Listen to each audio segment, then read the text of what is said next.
akwai wanda shi sata shi da abokinsa suke yin sata, to ɗaya sata a rumbu suke yi su je su ɗebe mutane hatsi, shi kuma rumbu in ka shiga ba a ganin ka kuma za a ji motsin ka, to sai ɗaya ya zo ya tsaya akan hanya, shi kuma sai ya shiga rumbun yana tattaro hatsin yana kullewa da igiya, shi kuma in ya ji motsi sai ya gaya ma na cikin rumbun cewa ya masa inkiya cewa akwai motsi, shi kuma sai ya lafa, sai an zo an wuce shikenan in ya gama kuma ya ce masa ka iya fitowa yanzu. Saboda haka sai satar rumbu dole sai da mai gane ma,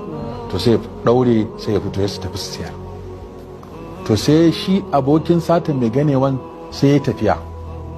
shi kuma barawon ya rasa yadda zai ya shiga rumbu ya sata, ba wanda tunda ba a gano ka, ba wanda zai gane maka hanya ko ya kalle maka ka shiga kana mutum ya zo ya ji ana motsi a cikin rumbu ya sa akwai barawo, saboda haka zai dau mataki. To sai ɗauko ɗansa sai ce ma ɗan, bai gaya ma ɗan me za a yi ba, sai kawo shi gefen hanya sai ya ajiye shi sai ya ce zan shiga can, in ka ga wani ka ce min baba ana ganin ka. Shikenan uba ya shiga da igiyarsa rumbu ya ɗaura hatsi ya ɗaure, sai kawai sai yaro ya ce kawai ba wanda ya taho, sai yaro ya ce baba ana ganin ka, baba ana ganin ka. Sai uban ya yi kokari ya fito da gudu, sai ya zo ya ce yaron ya duba gabas yamma kudu arewa bai ga kowa, ce ya kace ana gani na, sai ce ai a makaranta akwai mana cewa duk inda kake Allah yana ganin ka, to ka ce duk wanda yake ganin ka in ga ma, to shi sa na ga ma ana ganin ka.